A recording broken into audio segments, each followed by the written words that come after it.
Okay, so first things first. I wanted to just point out a few thoughts that I had.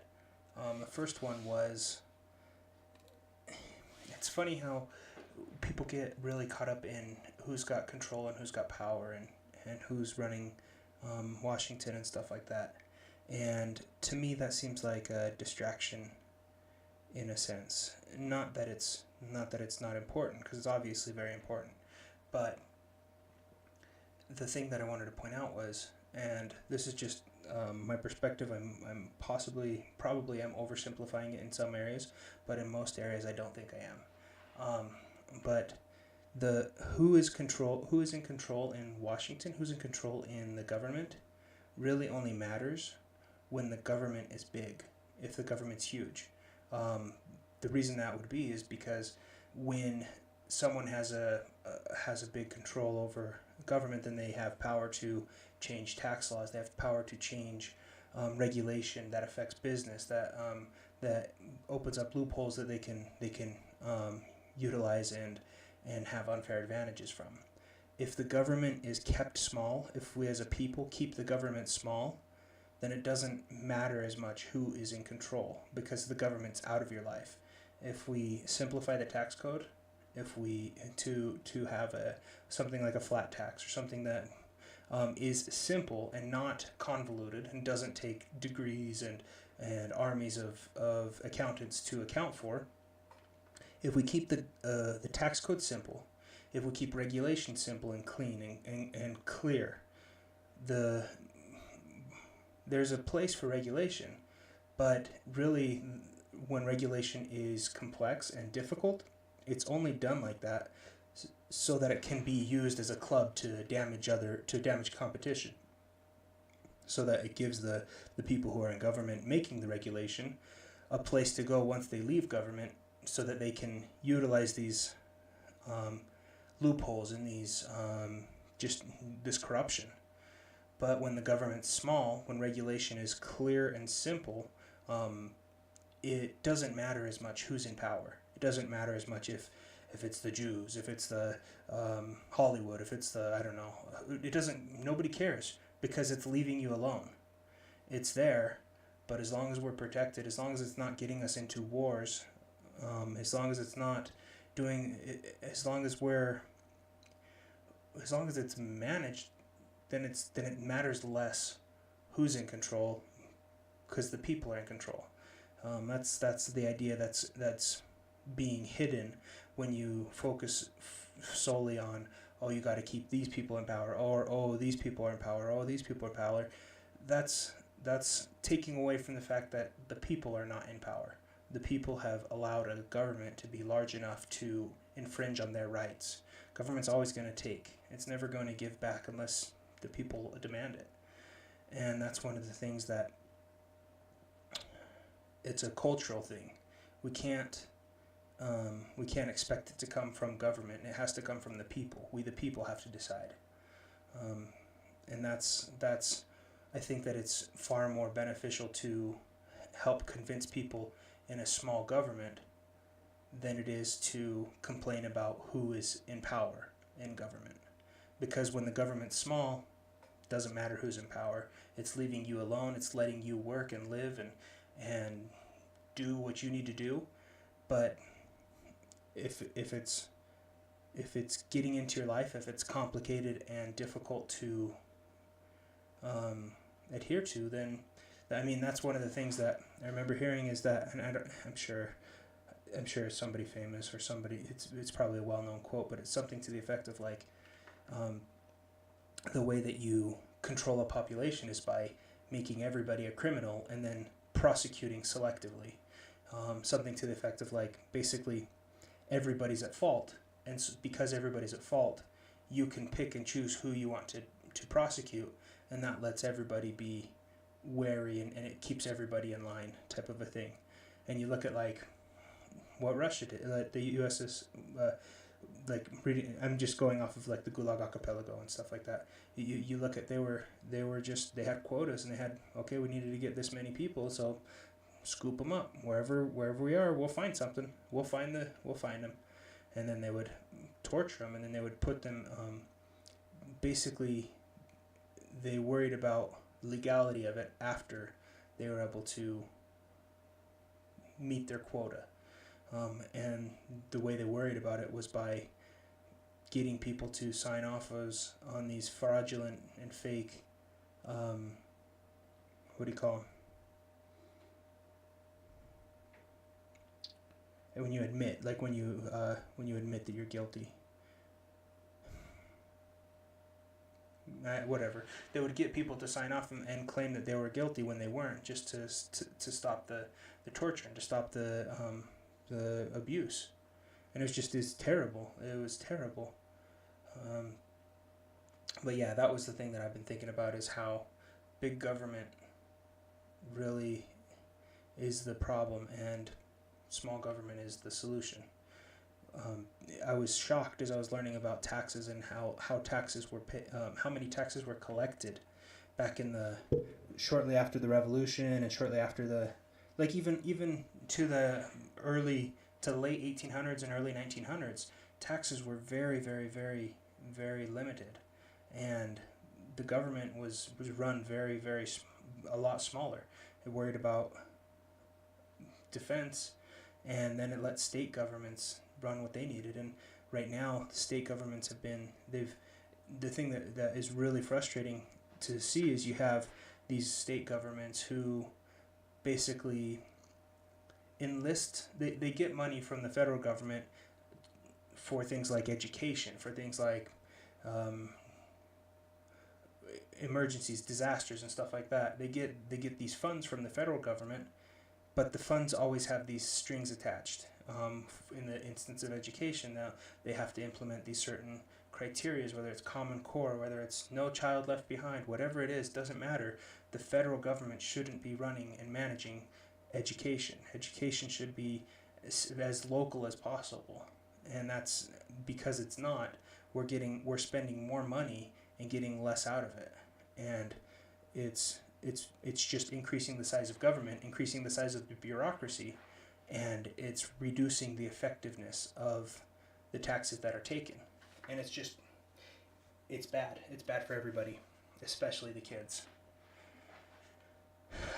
So that's the thought that I had. I want to share. The next thing that I was thinking of doing. I'm making a song right now. I've taken Starry, Starry Night, and I've updated the words. And Starry, Starry Night is a song by Don McLean. Beautiful song. Vincent is the actual title, I believe, but some people call it Starry, Starry Night. But it's about Vincent van Gogh, and it's just a delicate, tender song. But I created words for it, and as if basically about abortion, about those women who are pregnant and weren't planning it. And it's kind of a lament. It's kind of a song to help encourage them and to feel to let them know that they're loved. And I don't know, I think that abortion is an abomination. It's clear to me that it's an abomination, but just because it's an abomination doesn't mean that it's my place to be judging people who are in that situation, that they're pregnant and their lives have turned upside down and they don't know what they're doing. And so instead of trying to judge, it's far more important for me to offer support and offer love and compassion. And hopefully this does it.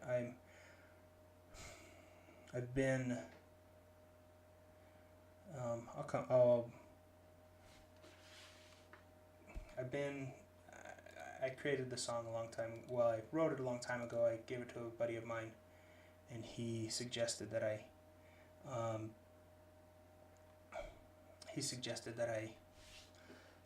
update the words because it was a little repetitive, which it was. And so I updated some of the words, and I sat on it for a while. And tonight I finished the words, I think.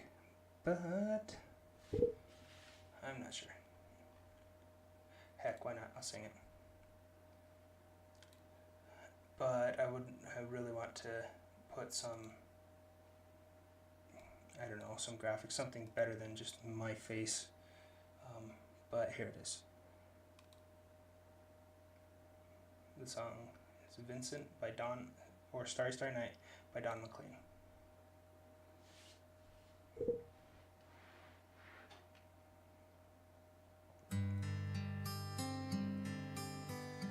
Your child's worth a fight. This life, it grows inside of you, protected from the world by you. Inside you is the light of life itself, but times are getting tight. The world is dark and scary too. It's hard to know what you should do, as shadows try to take this light from you. If you reach out your hand, you'll find support, it's there for you. The road is long and hard, it's true, but there's a strength in you. Though bruised and broken, now you feel your child needs you still.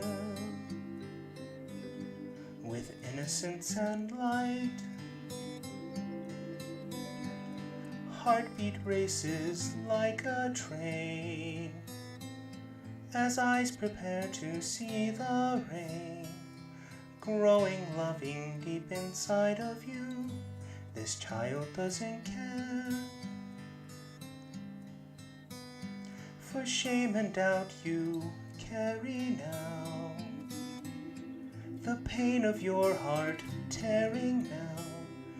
Love is all your child feels for you. I know you can stand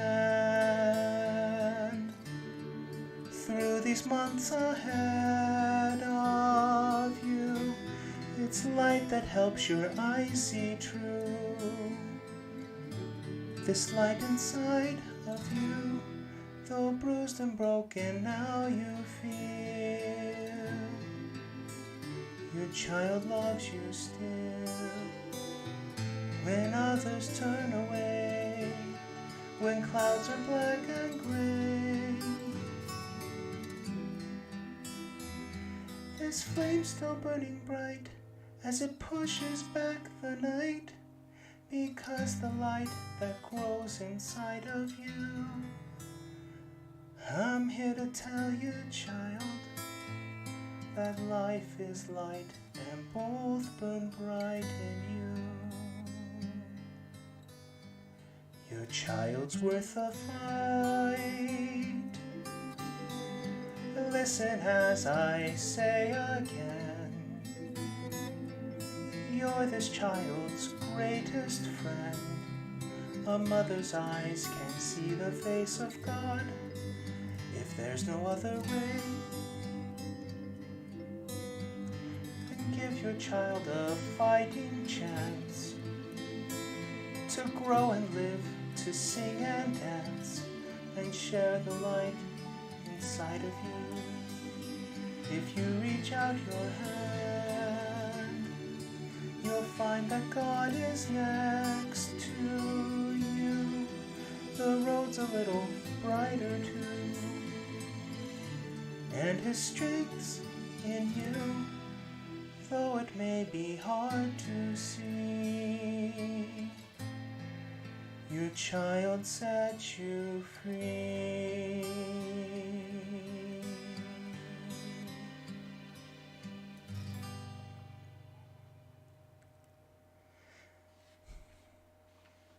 It's a beautiful song.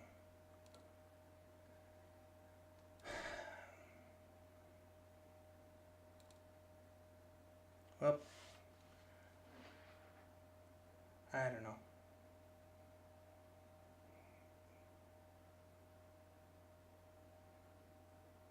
It's one of those things that you think of the women and young girls who've ended up getting pregnant and they weren't planning it, and they didn't mean to, and they're just They're in that sad state where they don't know, and it's that your heart breaks for them. It just breaks for them, and it's just like,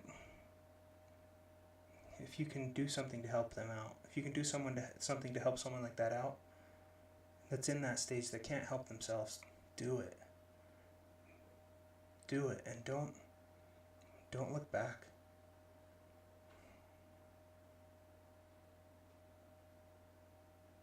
Kids are so dang fun. There's one. This is a proud dad moment I had just the other day. My 8-year-old. She had a writing prompt, I think is what she called it, but basically they talked. It was like, why is it important to be honest, or something like that. And this is what she wrote. And this is an 8-year-old. She said, let me turn it sideways so I can zoom in a little easier. She said, it is important to be honest because then you have people to trust you. My dad says trust is hard to build and easy to break. Being honest is very easy, but when you lie a lot, then being honest is hard. I used to lie, but then I realized that my sister did not trust me, and I stopped. Now my sister trusts me so much. I really tried to be honest. I am honest most of the time, but I still lie. But that was last year, and now I do not lie at all. I now have a baby brother, and he is turning 2 this year, and I try not to lie around him because he is watching me. I know he has his eyes on me, and he thinks whatever I do, he can do it. Probably that is what she meant to say. That he can do it too, and it is normal. I am watched, and I do good things, and I choose the right. That is what my ring says. It says CTR, and choose the right is what it stands for. Those little things that you constantly tell your kids, and you hope that they sink in. And that's one of the where she said, trust is easy to break and hard to build. And that's the thing that I try and tell them often is like, trust is one of those things it's easy to break and hard to build. And that's true. It's easy to lose people's trust. And it takes time to build trust.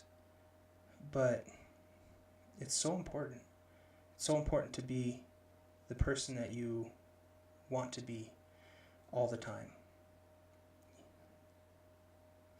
Let your yeas be yeas and your nays be nays. Or simply put, yes means yes, no means no. My wife's from Romania, and they're very, the culture itself is very blunt. It's very direct, and I think that's a really good thing. I think that that's something that that we miss out sometimes because we're so busy on, oh, they said this, but were they thinking that? Were they doing this? What did he mean by this? What did she mean by that? And it's so frustrating to not be able to just say what you mean and mean what you say. And when you do end up saying things that you mean and you say it directly, people get hurt. It's people's feelings get hurt if you're direct. And so I love the way that Vox put it when he said, be honest with kindness, or something to that effect, where it's like, yeah, be honest, but try to be compassionate, try to be kind and be gentle with it. You can be, there's one way to be honest and relish in the honesty, and that's oftentimes that turns self-righteous, and that turns not where you want it. But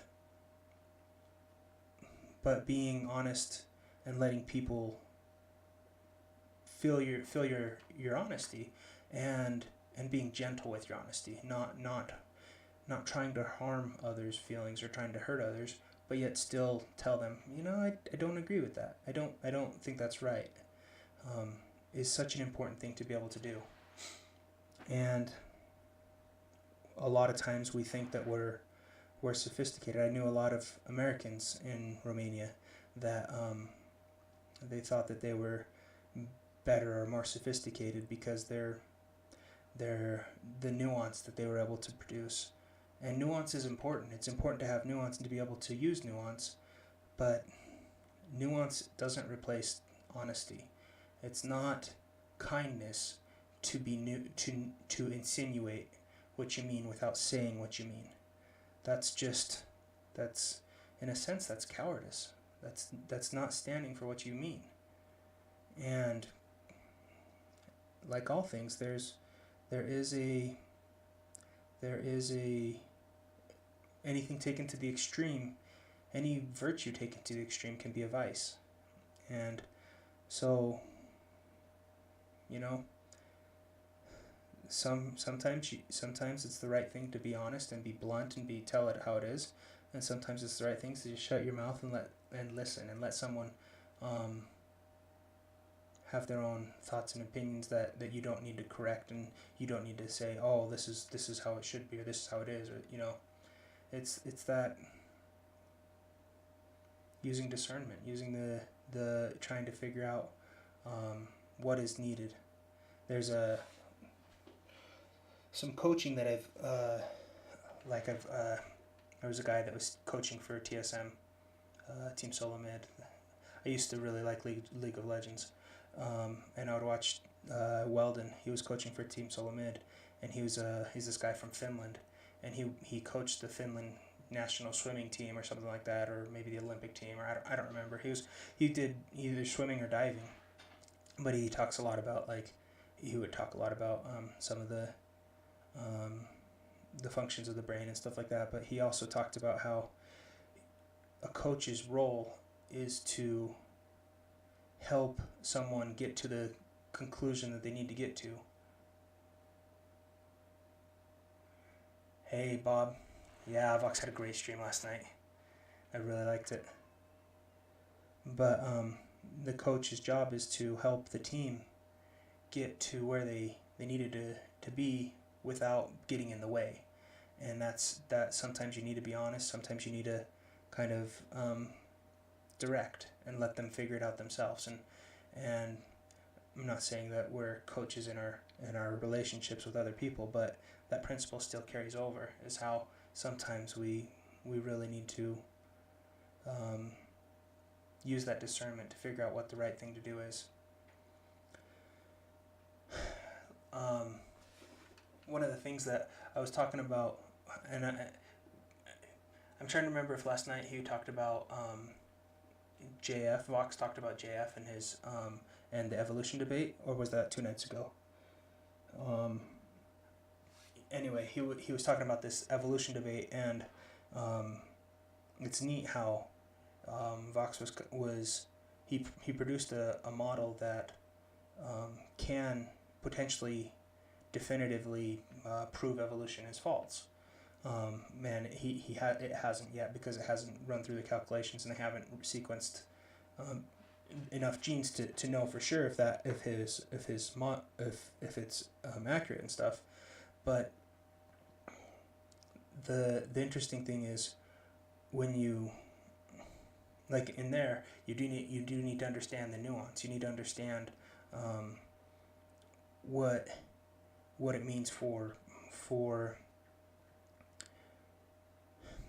your average mutation versus your fixed mutation, and you need to understand, you can't just wave away all the nuance by saying, yeah, it was last night, sweet.